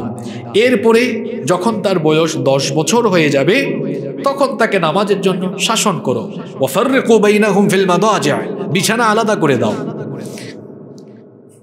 একদিন ছেলে বা মেয়ে যদি স্কুলে যেতে না চায়, আমরা বাবা মারা কত শাসন করি, কিন্তু সে যে নামাজ আদায় করে না, আমরা তো তাকে কিছু বলি না। বলবো কেমনে? আমরা নিজেরাই তো ধরা, নিজেরাই নামাজি না, নিজেরাই আমরা নামাজ আদায় করি না। ঈমান আনার পরে তো সবচেয়ে বড় দায়িত্ব হলো নামাজ। ঈমানের পরেই হলো নামাজ। নবীজি বলেছেন যার মধ্যে নামাজ নাই তার মধ্যে ঈমানই নাই। আমাদের পরিচিত সূরায় আল্লাহ বলেছেন ফাওয়াইলুল লিল মুসাল্লিন, ধ্বংস নামাজীদের জন্য। আল্লাযীনা হুম আন সালাতিহিম সাহুন, যারা তাদের নামাজ সম্পর্কে উদাসীন। এই আল্লাযীনা হুম আন সালাতিহিম সাহুনের ব্যাখ্যায় বিভিন্ন তাফসীরে বিভিন্ন রকমের ব্যাখ্যা এসেছে। এর একটি ব্যাখ্যা হলো যারা 5 ওয়াক্ত নামাজ সম্পর্কে গাফেল, নিয়মিত নামাজি যারা নয়, এদের জন্য ধ্বংস অনিবার্য। কারণ অনেক নামাজি আছে যে তারাও নামাজি, কেউ ধরেন আপনার সাপ্তাহিক, সপ্তাহে একদিন আসে আর কি, যে কালকে যাবে, কেউ মাসিক, 1 মাসের দায়িত্ব শেষ করছে গত রমজানে, কেউ আবার শুধু 2 ঈদে আসে, সেও তো নামাজি। এজন্য আল্লাহ বলেছেন যে নামাজি হইলেই হবে না, নামাজি হইতে হবে ওই যে সূরা মুমিনুনে বলেছেন ওয়াল্লাযীনা হুম আলা সালাওয়াতিহিম ইউহাফিজুন, সব নামাজের হেফাজতকারী হতে হবে। আর যদি কেউ বলে না আমি নামাজি, 1 সপ্তাহ হইলে একবার আসি, আল্লাহ বলেছেন তুই ধ্বংস। ফাওয়াইলুল লিল মুসাল্লিন, ধ্বংস নামাজের জন্য। কে? আল্লাযীনা হুম আন সালাতিহিম সাহুন, যে নামাজ সম্পর্কে উদাসীন, বেখবর, কিছু পড়ে কিছু পড়ে না, অথবা তার নামাজের ভেতরে মুনাফিকি আছে, খুশু নাই, খুদু নাই। এইরকম নামাজিদের জন্য আল্লাহ বলেছেন ধ্বংস। তো আদর্শ পরিবারে নামাজ থাকবে। আমার সন্তান ঘরে আগুন লাগলে আমি কি তাকে ঘরে রাখবো? নিশ্চয়ই না। আমি তাকে নিয়ে দৌড়াইয়া ঘর থেকে বের হব। কেন? এই আগুনে সে পুড়ে যাবে। এটা 70 ভাগের 1 ভাগ, জাহান্নামের আগুনের 70 ভাগের 1 ভাগ আগুনে আমার সন্তানকে আমি পুড়াতে চাই না। কত মায়া, তার প্রতি আমার কত ভালোবাসা, অথচ ফজরের নামাজ না পড়ে আমার ছেলে মেয়ে ঘুমায় আছে। এই দুনিয়ার আগুনের চাইতে আরো 69 ভাগ বেশি দহন শক্তি সম্পন্ন আগুন তার জন্য অপেক্ষমান। আমি বাবা মা হিসাবে তাকে ঘুম থেকে উঠাইয়া তাকে নামাজের কথা বলি না। আপনার ছেলে মেয়েকে নামাজি বানানোর দায়িত্ব আপনার, না বানালে আপনি অপরাধী হবেন কিয়ামতের ময়দানে। আল্লাহ আপনাকে জিজ্ঞেস করবেন কেন তোমার সন্তানকে নামাজি বানায় না। আমাদের ডাক্তার ওমর ফারুক ভাই লোকমান হাকিমের কথা বলেছেন। তার ছেলেকে তিনি সুন্দর সুন্দর অনেক নসিহত করেছেন। শুরু করেছেন তাওহীদ দিয়ে, যে শিরক করো না আল্লাহর সাথে, কয়েকটি উপদেশ দিয়ে। এরপরে বললেন ইয়া বুনাইয়া আকিমিস সালাহ, নামাজ কায়েম করো। কি সুন্দর কথা বলেছেন। তুমি নামাজ কায়েম করো, নামাজ ছাড়া মুক্তির কোনো উপায় নাই। আর আমাদের পরিবারগুলোতে মহিলাদের নামাজের ব্যাপারে গাফলতি অনেক বেশি দেখা যায়। বিশেষ করে জোহর এবং আসর নামাজ, কাজ করতে করতে জোহর নামাজ নিয়ে যায় 3:30 4টার সময়। তো এটা আমাদেরকে দায়িত্ব পালন করতে হবে। আমরা আমাদের মহিলাদেরকে এই বিষয়টি বোঝাতে হবে যে আউয়াল ওয়াক্ত, একদম যখন ওয়াক্ত শুরু হয় তখন যেন তারা নামাজ আদায় করে। মহিলাদের মধ্যে জোহর এবং আসর নামাজ দেরি করে পড়ার অভ্যাস রয়েছে, এটি যেন না হয়। আর আমরা যারা আছি অবশ্যই আমরা মসজিদে গিয়ে জামাতে নামাজ আদায় করব। একজন অন্ধ সাহাবীকেও নবীজি জামাত থেকে বাদ দেন নাই, তো জামাতে নামাজ আদায় করতে হবে। শুধু তাই নয়, নবীজি এতটা খুব নিয়ে বলেছেন যে আমার মন চায় যারা আজান হওয়ার পরে ঘরে নামাজ আদায় করে ঘর আমি জ্বালিয়ে দিই। যদি ওই ঘরে মানে মহিলা এবং শিশু না থাকতো, আমার মন চায় একদম জ্বালিয়ে পুড়িয়ে শেষ করে দিই। জামাতের প্রতি কত গুরুত্ব। নবীজির জীবনী আপনারা পড়বেন, দেখবেন নবীজি বিছানা থেকে উঠতে পারেন না, একাকী চলতে পারেন না। ওই সময়ও নবীজি আহারে নবীজি ওই সময় সাহাবীদের কাঁধের উপরে ভর করে মসজিদে গিয়েছেন। মসজিদের প্রতি কেমন তাআল্লুক ছিল, মসজিদের প্রতি তাআল্লুক থাকলে মর্যাদা বেড়ে যাবে। রাজুলুন কলবুহু মুআল্লাকুন ফিল মাসাজিদ, এই কি বলে, মসজিদের সাথে যার অন্তরের তাআল্লুক আছে তাদেরকে আল্লাহ আরশে আজিমের ছায়ার নিচে কিয়ামতের দিন জায়গা দিবেন। আল্লাহ আমাদেরকে মসজিদের সাথে সম্পর্ক বাড়ানোর তৌফিক দান করেন। নাম্বার 6, 6 নম্বর, আমরা একদম শেষ পর্যায়ে চলে আসছি, বাকি পয়েন্টগুলো ছোট ছোট। 6 নম্বর, একটি আদর্শ পরিবারের পরিবেশ হবে এমন যে সেই পরিবারের সন্তানের হক আদায়ের ব্যাপারে তার ফাদার এন্ড মাদার খুব সচেতন হবে।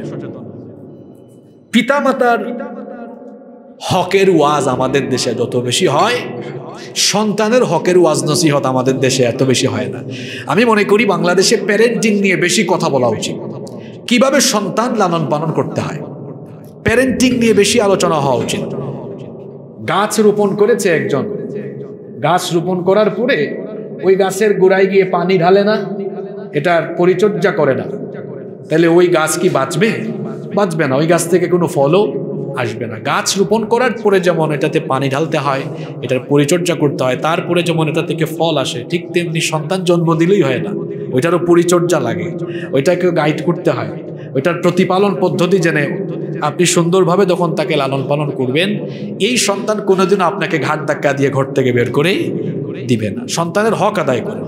আমি খুব সংক্ষেপে 2-3 মিনিটে সন্তানের হকের বিষয়টি বলছি। প্রথমত, তার একটা সুন্দর নাম রাখুন। আমাদের সমাজে অনেক ছেলে মেয়েদের নাম শুনে বুঝাই যায় না এটা আসলে মুসলমান, হিন্দু না খ্রিস্টান। আমি সেদিন উত্তরবঙ্গে এক মাহফিলে গিয়েছি, মাহফিলের সভাপতির নাম দেখলাম আমি আপেল, আপেল, তারপরে দেখেছি বুলেট, বিস্কুট, চিনি।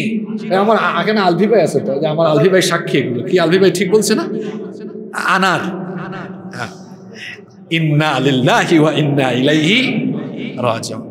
মেয়েদের নাম মানুষ কি রাখছে এখন? পিঙ্কি, ঝুমকি, জোনাকি, এগুলো লাগছে। ছেলের নাম মিন্টু, বল্টু, মন্টু। ভাই এখানে আবার মন্টু থাকলে কেউ রাগ করিয়েন না, আপনি আবার ভাবিয়েন না যে হুজুর মনে হয় আজকে আমার নামটা নিয়েই আসছে বলবে। বিষয়টা এমন, এটা চলে আসছে, এরকম নাম হওয়া তো উচিত নয়। নবীজি কি বলেছেন? তাসাম্মু বিআসমাইল আম্বিয়া, নবীদের নামানুসারে নাম রাখো। ইন্না হাব্বা আসমাইকুম ইলাল্লাহি আব্দুল্লাহ ও আব্দুর রহমান, দুটা নাম আল্লাহ সবচেয়ে পছন্দ করেন, আব্দুল্লাহ, আব্দুর রহমান। আপনি নাম রাখেন, আলেমদের সাথে প্রয়োজনে পরামর্শ করে নাম রাখেন। আবার কোরআনে যেটা আছে ওইটা রেখে দিলে হবে না। হ্যাঁ, কোরআনে যেটা আছে ওইটা রেখে দিলেই হবে না। আমি অনেককেই দেখেছি যে কোরআনে একটা শব্দ পাইছে, এরপরে রেখে দিয়েছে। উস্তাদ কিছুদিন আগে পাইছি একজনের নাম তগা, বললাম তগা রাখছেন কেন? আমি পড়ছি ফা আম্মা মান তগা। এখন তগা অর্থ তো জানে না, এইরকম পাইছে একটা, এটার অর্থ জানে না, রেখে দিয়েছে। এরকম যেন না হয়। আমরা প্রয়োজনে আলেম ওলামাদের সাথে, স্কলারদের সাথে পরামর্শ করে নাম রাখবো, এটা সন্তানের হক।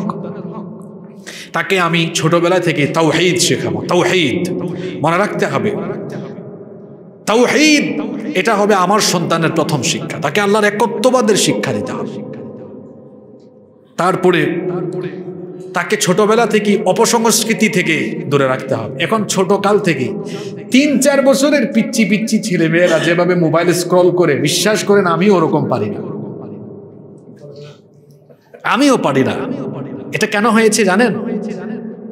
1.5 বছর 2 বছর বাচ্চা কান্না করে, আমরা ওই মোবাইলে কি জানি বলে টেডি বিয়ার, তারপরে কি কি হাবিজাবি আছে, এগুলোর নাম আমিও জানি না, কারণ এগুলো এত খুঁজতে গেলে তো পড়ালেখার টাইম থাকে না, ঠিক না? তো এগুলো দিয়ে দিছে, বাচ্চা কান্না করছে। আমরা যখন ছোট ছিলাম আমাদের আব্বা আম্মা আমাদেরকে ওই যে কি জানি বলে জুনজুনি দিত হাতে, তারপর ওই গাড়ি দিত, খেলনা দিত, বিভিন্ন ধরনের খেলনা ছিল না, এগুলো দিত। এগুলো দিয়ে আমাদের কান্না থামানোর ট্রাই করতো। অথবা আমাদের দাদি নানিরা কুলে নিয়ে বিভিন্ন কবিতা বলতো, আয় আয় চাঁদ মামা, তারপর কত ধরনের কবিতা তারা শোনাতো, গল্প করতো। আর এখন বাবা মা কান্না করলে ফোন তো এক একজনের 2-3টা, একটা দিয়া টেডি বিয়ার লাগিয়ে দিল, আর বাবা মা দুজনেই তারা তাদের ফেসবুক আইডিতে ঢুকে স্ক্রল করছে। এগুলোর কারণে পরিণতি কি হচ্ছে? 6-7 বছর বয়সেই আমাদের বাচ্চার চোখের জ্যোতি হারিয়ে ফেলছে, চশমা পড়ছে, বেশিরভাগ বাচ্চার এই অবস্থা আছে। তার মাইগ্রেনের প্রবলেম হচ্ছে, চোখের জ্যোতি হারিয়ে ফেলছে, তারপরে মোবাইল আসক্ত হয়ে যাচ্ছে। আপনি দেখেন নাই এত আসক্তি, ওই কুড়িগ্রামের ভুরুঙ্গামারি থেকে এক ছেলে ক্লাস 5-এ পড়ে তার 2 বান্ধবী নিয়ে কক্সবাজার চলে আসছে। এগুলো অনেক জায়গায় ঘটছে, আমরা বাবা মারা এগুলো তৈরি করে দিচ্ছি। আমাদেরকে এই বিষয়ে সচেতন হতে হবে, মোবাইল ফোন থেকে বাচ্চাদেরকে দূরে রাখতে হবে। তারপরে বাচ্চাকে প্রথমে দ্বীনি শিক্ষা, কোরআনের শিক্ষা নিশ্চিত করতে হবে, তাকে পর্যাপ্ত সময় দিতে হবে, বিহেভিয়ার ম্যানার শিখাতে হবে। আমাদের অনেকের ছেলেমেয়েরা আছে সামাজিকতা জানে না, এর দায়ভার সম্পূর্ণ আপনার। বাসায় মেহমান আসছে, এসে মেহমানকে সালামও দেয় না, কেমন আছেন জিজ্ঞেস করে না। ড্রয়িং রুমে সে পার উপর পা তুলে বসে আছে, মেহমান আসছে যাচ্ছে, কোনো খোঁজখবরও নেই। এমন বাচ্চা কাচ্চা আমরা অনেক পরিবারে দেখেছি। তো তাকে বিহেভিয়ার, তাকে ম্যানার শেখানো, এটা বাবা হিসেবে মা হিসাবে আপনার দায়িত্ব। এগুলো আপনি তাকে শেখাবেন, এগুলো আপনার হক, আপনার সন্তানের হক। 7 নম্বর হচ্ছে ইসলামী সংস্কৃতি, তাহজিব তামাদ্দুনের চর্চা আমাদের ঘরে থাকতে হবে। আমরা ঘর থেকে বের হচ্ছি, আমাদের সন্তানদেরকেও শেখাবো। তুমি ঘর থেকে বের হচ্ছ, বলো বিসমিল্লাহ, বিসমিল্লাহি তাওয়াক্কালতু আলাল্লাহ। সে ওয়াশরুমে যাচ্ছে, সে কোন পা দিয়ে যাচ্ছে, কিভাবে বের হচ্ছে, এটা আমি দেখা। এবং সে যখন খাবার খেতে বসছে, সে খাবার কিভাবে খাচ্ছে, আমার রসুলের সুন্নত মেনটেন করে খাচ্ছে কিনা, সব আমার নজরদারির ভিতরে নিয়ে আসা। আমার পরিবারে ইসলামী তাহজিব তামাদ্দুন সংস্কৃতি চলছে কিনা, এটা নিশ্চিত করা আমরা যারা গার্ডিয়ান আছি, এটা আমাদের অন্যতম দায়িত্ব। নাম্বার 8 নম্বর হচ্ছে পর্দা আমার পরিবারে নিশ্চিত করা। আমি ঠিক থাকলে আমার বউ মেকআপ লাগাইয়া ক্লাবে যেতে পারবে? সম্ভব? অসম্ভব। এটা অনেক নামাজি পুরুষ আছে, অনেক মসজিদের মুতোয়াল্লিও আছে, তার বউ বেপর্দা হয়ে ঘর থেকে বের হয়। কি বলেন, আছে না? আছে। এটা দায়ভার কার? আপনার। নিজের বউয়ের ফটো ফেসবুকে আপলোড দিয়ে রেখেছে, চিন্তা করেছেন আপনি? ফেসবুকে কত মানুষ তার ওয়াইফকে দেখছে, হোয়াটসঅ্যাপে স্টোরি দিয়েছে। তারপরে এখন তো কত কিছু বের হয়েছে, টিকটক। আমি ওই দিন জানলাম এত অ্যাপ যে আছে, আমি নিজেও জানতাম কি লাইকি, তারপরে আরো কি কি জানি আছে, অনেক কিছু। এখন হ্যাঁ বিগো, হ্যাঁ কত কিছু চালায়, এগুলোতে দিচ্ছে। আল্লাহ আকবার। আর বিশেষ করে ইয়াং ছেলে মেয়ে যারা আছে, আমার মনে হয় এরা এইসবে যে সময়টা নষ্ট করে, এই সময়টা যদি তারা পড়ালেখায় ব্যয় করতো, তাহলে আমার দেশে অনেক বিজ্ঞানের জন্ম হতো, বিশেষজ্ঞ আমরা পেতাম, আমরা জ্ঞানী গুণীজন পেতাম। কিন্তু এদের বেশিরভাগ সময় চলে যাচ্ছে এখন প্রযুক্তিতে। এ বিষয়ে আমাদেরকে সচেতন হতে হবে। আমাদের সন্তানরা কোথায় কি করছে এটা দেখা আমাদের অভিভাবক হিসাবে অন্যতম দায়িত্ব। আমার মেয়ে, তার বয়স 12 বছর হয়ে গিয়েছে, তাকে পর্দা শেখানো আমার দায়িত্ব। স্কুলে যাচ্ছে, মা পর্দা করে যাও, বোরখা পরে যাও। আপনি এখন শেখাচ্ছেন না তো, 18-19 বছর বয়সে বলবে আম্মু গরম লাগে বোরখা পরলে। আর ছোটবেলা থেকে যখন শেখাবেন, অভ্যস্ত হয়ে গিয়েছে, ওর আর গরম লাগবে না। আপনি ছোটকাল থেকে শেখান, মা এই 39-40 ডিগ্রি টেম্পারেচারের চাইতে জাহান্নামের আগুনের টেম্পারেচার অনেক বেশি। হ্যাঁ, আর সূর্য তো কিয়ামতের ময়দানে চলে আসবে একদম নিকটে। সূর্যের কাছে আছে 1,40,00,000 সেন্টিগ্রেড। এই কয়েকদিন ধরে সূর্যের কাছ থেকে আসতেছে 40-42, বাকিটা তো আসতেছে না। বাকিটা আসলে কি থাকতে পারতাম আমরা? আর আল্লাহ তো মহান, তিনি কি করেছেন, এই যে বায়ুমণ্ডলে আল্লাহ তাআলা অনেকগুলো বায়ুমণ্ডলীয় স্তর সৃষ্টি করেছেন, যেগুলো বিজ্ঞান আজকে গবেষণা করে আমাদেরকে বলেছে যে স্ট্র্যাটোস্ফিয়ার, ট্রাপোস্ফিয়ার, আইনোস্ফিয়ার, ম্যাগনেটোস্ফিয়ার, এক্সোস্ফিয়ার, এরকম অনেকগুলো বায়ুমণ্ডলীয় স্তর।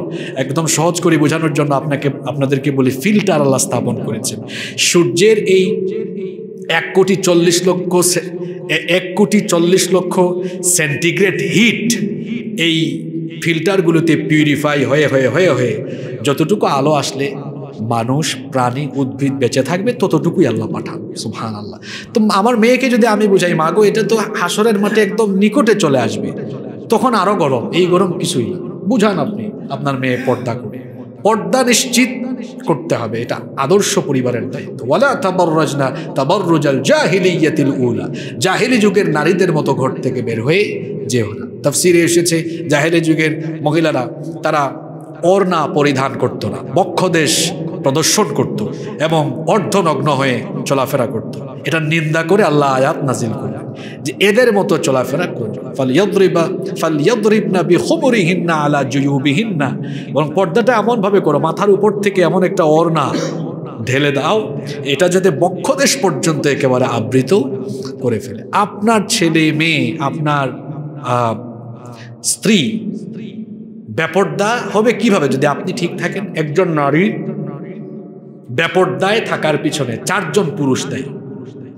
হয় তার স্বামী, নইলে তার পিতা, নইলে তার বড় ভাই, নইলে তার কি বললাম, স্বামী, পিতা, বড় ভাই, বড় ছেলে। এই 4 জন পুরুষ কোনো না কোনোভাবেই দায়ী একজন নারী বেপর্দা হওয়ার পেছনে। সুতরাং আপনিও কিন্তু জবাবদিহিতার আওতায় আসবেন। আপনার অধীনস্থদেরকে পর্দা করানো এটা আপনার দায়িত্ব এবং এটা আদর্শ পরিবারের একটি বৈশিষ্ট্য। আল্লাহ যেন আমাদের ফ্যামিলিতে, পরিবারগুলোতে পর্দা নিশ্চিত করার তৌফিক আল্লাহ আমাদেরকে দান করে। এরপরে নাম্বার 9 নম্বর, দিন চর্চা পরিবারে বাধ্যতামূলক করা। আমার পরিবারে ব্যারিস্টার হবে, ইঞ্জিনিয়ার হবে, লয়ার হবে, প্রফেসর হবে, কিন্তু ছোটকালে বিশুদ্ধ কোরআন শিখবে। আজ আমাদের দেশের অনেক ইঞ্জিনিয়ার বিশুদ্ধ কোরআন পারে না, অনেক ডাক্তার বিশুদ্ধ কোরআন পারে না, অনেক প্রফেসর কোরআন পারে না। কেন? কারণ ছোটবেলায় তো সে কোরআনের শিক্ষাটা পায়নি। তো এটা আমাদেরকে নিশ্চিত করতে হবে, নইলে ওই যে ঈদের পরে একটা নিউজ দেখলাম, ঈদের আগে, এই রমজানের আগে আরেকটা খবর পাইলাম, এক মহিলা, তিনি বাংলাদেশ ব্যাংকের সাবেক একটা বড় পোস্টে ছিলেন। পোস্টের কথাটা আমার মনে নাই আসলে কোন দায়িত্বে ছিলেন। ওনার ছেলে মেয়েকে পড়াশোনা শিখায়া, এক ছেলে আমেরিকায়, মেয়ে থাকে আপনার ইউরোপের একটা দেশে। ছেলে মেয়ে কোনো খোঁজখবরই রাখে না, মা বাপ এই বয়সে ছেলে মেয়ে ছাড়া। অনেক ছেলে মেয়েদেরকে দেখি আমরা মা বাবাকে ঘর থেকে বের করে দিয়েছে। আপনারা আজ পর্যন্ত শুনছেন কোনো আলেম উলামা, হাফেজ, মাওলানা, মুহাদ্দিস, মুফাসসির তার মা বাবাকে বাড়ি থেকে বের করে দিয়েছে? শুনছেন আপনারা কখনো? মসজিদের ইমাম সাহেব সামান্য বেতন পেয়ে চলেন, কিন্তু তার মা বাবাকে তিনি দেখাশোনা করেন, বহু টাকা বেতন পায়। এরকম বহু জাগতিক বিভিন্ন সেক্টরে প্রতিষ্ঠিত বহু লোক আছে যে তার মা বাপকে ওল্ড হোমে, বৃদ্ধাশ্রমে নিয়ে রেখে এসেছে। সুতরাং ছোটকাল থেকেই আপনার পরিবারের সকলের জন্য দ্বীনি শিক্ষা নিশ্চিত করতে হবে। আমি ওই দিন এক বাসায় গেলাম, একজন বলছে, হুজুর আমার এই ছেলে এরা ইংলিশ মিডিয়ামে পড়ে, আপনার সাথে ইংরেজিতে একদম ভালোই কথা বলতে পারবে। আমি বললাম গুড, এটা খুবই ভালো। কোরআন বিশুদ্ধ করে পড়তে পারে? হ্যাঁ করে আছে, পারে না। আমার সন্তান যদি বিশুদ্ধ করে কোরআন পড়তে না পারে, তো এটা তো আমি বাবা হিসাবে, মা হিসাবে, আর সে সন্তান হিসাবে সবচেয়ে বড় ব্যর্থতা এটা তার। কারণ পৃথিবীর সবচাইতে শ্রেষ্ঠ গ্রন্থ সে পড়তে পারে, সবচেয়ে শ্রেষ্ঠ গ্রন্থ সে শুদ্ধ করে পড়তে পারে না। সে ব্রিটিশ কোনো ম্যাগাজিন নিয়ে পড়তে পারে, এটা তার গৌরবের বিষয় নয়, বরং তার ব্যর্থতা হলো সে আল্লাহর কালাম পড়তে পারে না। আল্লাহর কালাম তিলাওয়াত করা মানে আল্লাহর সাথে কথা বলা, সে ওই গ্রন্থ পড়তে পারে না। এটা তারতিলের সাথে, তাজবিদের সাথে ছোটকাল থেকে শিক্ষা দিতে হবে। আর পারলে আপনার ছেলেকে মাদ্রাসায় পড়ে। এখনকার যে অবস্থা শিক্ষার, আপনি ভালো প্রতিষ্ঠান তার জন্য নির্বাচন করুন। আর মাদ্রাসায় পড়ালে কোনো লসও নাই। আপনি কি মাদ্রাসার ছেলেদেরকে খুব মেধাহীন মনে করেন? তো একটা এক্সাম্পল আপনাকে দিলেই আপনি বুঝবেন। কলেজ বিশ্ববিদ্যালয়ে পড়ে যে কোনো শিক্ষার্থীকে এনে বলেন, তোমার সেমিস্টারে বা তোমার ইয়ারে অনেকগুলো কোর্স আছে, সাবজেক্ট আছে, তুমি কি তোমার যে কোনো একটা সাবজেক্ট, যে কোনো একটা বইয়ের প্রথম পাতা থেকে শেষ পাতা পর্যন্ত মুখস্থ শোনাতে পারবে? পারবে? আপনি আমাদের দেশের হাফেজি মাদ্রাসায় গিয়ে 7-8 বছরের বহু হাফেজ আছে, তাকে বলেন, আচ্ছা বাবা, তোমার যে এত বড় একটা কিতাব কোরআন, 30 পারা, 6000-এর উপরে আয়াত, এটা কি পুরোটা মুখস্থ পারবে? সে দাওয়াত দিবে আসিয়ান রমজান মাসে, আপনাকে প্রথম তারাবিতে দাঁড়াই আমি শুরু করব, শেষ তারাবিতে শেষ পর্যন্ত শোনায়। কি মেধাবী ছেলে! চিন্তা করেছেন? কলেজ বিশ্ববিদ্যালয়ের ছেলেরা এতগুলো বই আছে, একটা বইও শোনাইতে পারে না, ছোট ছোট বই তার। ও কবিতা যেগুলো আছে ও দেখবেন 2-3টা পড়ে, তাও সাজেশন খুঁজে বলে, স্যার কোনটা পড়লে আসবে বলে দেন, 99% কোনটা। আর ওর কোনো পার্সেন্টেজ নাই, ও সূরা ফাতিহা থেকে শুরু করে সূরা নাস। আর এরা মেধাহীন হয় কি করে? হ্যাঁ, 30 পারা কোরআন রেখেছে সিনায়, হাজার হাজার হাদিস রেখে দিয়েছে এখানে সিনার ভেতরে। আপনি দেখুন ঢাকা বিশ্ববিদ্যালয়ে গত 2 যুগের রেকর্ড, মাদ্রাসার ছেলেদেরকে ফার্স্ট এরা যে হচ্ছে ওই কাতার থেকে ধাক্কায় ধুক্কায় সরানোই যাচ্ছে না। অবশ্যই তারা মেধাবী। এজন্য সন্তানদেরকে যে মাদ্রাসায় পড়াতে হবে বিষয়টা এমন না। আমি বলছি এমন প্রতিষ্ঠান এখন সিলেক্ট করুন যেখানে সে দিনী শিক্ষা পাবে, জাগতিক শিক্ষাও পাবে, দুটোর কম্বিনেশন থাকতে হবে। আবার শুধু আরবি নিয়ে পড়ে থাকলে হবে না। ওই যে আমি বলি যে শুধু আরবি নিয়ে পড়ে থাকলে ও হয়ে যাবে মানে খোরা, যেটাকে আমরা ওই যে বলি ল্যাংরা। হ্যাঁ, কেন ল্যাংরা? কারণ চলার জন্য যেমন পা লাগে, দুনিয়াতে জাগতিকভাবে চলার জন্য আপনার তো কিছু লাগবে, আপনাকে প্রযুক্তির জ্ঞান লাগবে, ইংরেজি ভাষা জানতে হবে, বিজ্ঞান জানতে হবে, তো আরবিও জানবেন, ওইটাও জানবেন। আর শুধু যারা জেনারেল পড়াশোনা নিয়ে পড়ে আছে এদেরকে আমি বলি অন্ধ, কারণ ও সব দেখেছে কিন্তু কোরআন ওয়ালাহুম আয়ুনুল লা ইউবসিরুনা বিহা, তার চক্ষু দিয়ে সে আল্লাহর কালাম দেখছেন, আল্লাহর কুদরত দেখছেন। তো কম্বিনেশন থাকতে হবে শিক্ষার। নাম্বার 10 নাম্বার, সময়ের ব্যাপারে সচেতন করতে হবে। বেশিরভাগ পরিবারে আছে সময় সচেতনতা নাই। 10টার সময় ঘুম থেকে উঠে, অথচ নবীজি বলেছেন সকালবেলা উঠো, আল্লাহুম্মা বারিক লি উম্মতি ফি বুকুরিহা। সকালবেলায় যারা কাজ শুরু করে তাদের জন্য নবীজি বরকতের দোয়া করেছেন। জাহান্নামীরা জাহান্নামে গিয়ে সময়ের ব্যাপারে আফসোস করে, ইয়াকুলু ইয়া লাইতানি কদ্দামতু লিহায়াতি। তো সময় সচেতনতা আমাদের পরিবারে বাড়াতে হবে। 11 নম্বর, পারিবারিক গোপনীয়তার বিষয়টি নিশ্চিত করতে হবে। আমাদের ফ্যামিলির গোপন অনেক বিষয় আছে না, এগুলো মানুষের সামনে নিয়ে আসা যাবে না, এতে করে পরিবারে ভারসাম্য থাকবে না। নাম্বার 12 নম্বর হচ্ছে যে পরিবারে একে অপরের হক আদায় করে। ভাই তার বোনের হক মেরে খাচ্ছে অনেক ফ্যামিলিতে, ভাই ভাইয়ের হক মেরে খায়, এটা আদর্শ পরিবারের বৈশিষ্ট্য হতে পারে না। মসজিদ কমিটির সভাপতি তার ভাইয়ের সব সম্পদ মাইরা খায় ফেলছে, কি বলেন, আছে না এরকম? ওয়াজ কমিটির সভাপতি এরকম আছে। আমি এরকম এক জায়গায় গিয়া পাইছি গত বছর। আমি যখন উঠবো তখন লোকজন বলতেছে তার বিরুদ্ধে ভয়ে কেউ কথা বলে না, কিন্তু তার ভাই বোন তার চাচা চাচি সবার সম্পদ খাই আসে, একদম ইয়ে হয়ে গেছে। এরকম মানুষ আছে। তো আদর্শ পরিবারে এরকম হক মাইরা খাওয়া মানুষ থাকতে পারে না। প্রত্যেকের হকের ব্যাপারে সচেতন থাকবে। ভাই ভাইয়ের হক আদায় করবে, ভাই বোনের হক আদায় করবে, স্বামী স্ত্রীর হক আদায় করবে, স্ত্রী স্বামীর হক আদায় করবে, সন্তান মা বাবার হক আদায় করবে, মা বাবা সন্তানের হক আদায় করবে। 13 নম্বর হচ্ছে ঘরকে পাপের উপকরণ মুক্ত রাখতে হবে। আপনাদের ঘরে যাদের পত্রিকা আসে, সকালবেলা যে পত্রিকা দিয়ে যায় তাকে একটা কেচি কিনে দিবেন, যে পত্রিকার বিনোদন পাতা কেটে দিয়ে আমার ঘরে পত্রিকা ঢুকায় দিবেন। সব পত্রিকায় বিনোদন পাতা আছে না, ওইটা আপনার সন্তানের চোখে পড়বে, ওর চোখের জিনা হবে। পরিবারে টিভি থাকলে আজে বাজে কোনো চ্যানেল আপনার ঘরে চলবে না। ওয়াইফাই সকল ঘরে আছে, রাত 11টার পরে ওয়াইফাইটা আপনার বেডরুমে রাখেন, ওটা সুইচ বন্ধ করে দেন। যাদের ছেলে মেয়ের বয়স, যাদের কাছে ফোন আছে, হ্যাঁ, আপনি ছেলে মেয়েদের ফোন রাত 11টার পর নিয়ে নেন। তোমার রাত 11টার পরে ফোনের কিসের দরকার? ওই সময়টা ঘুমের।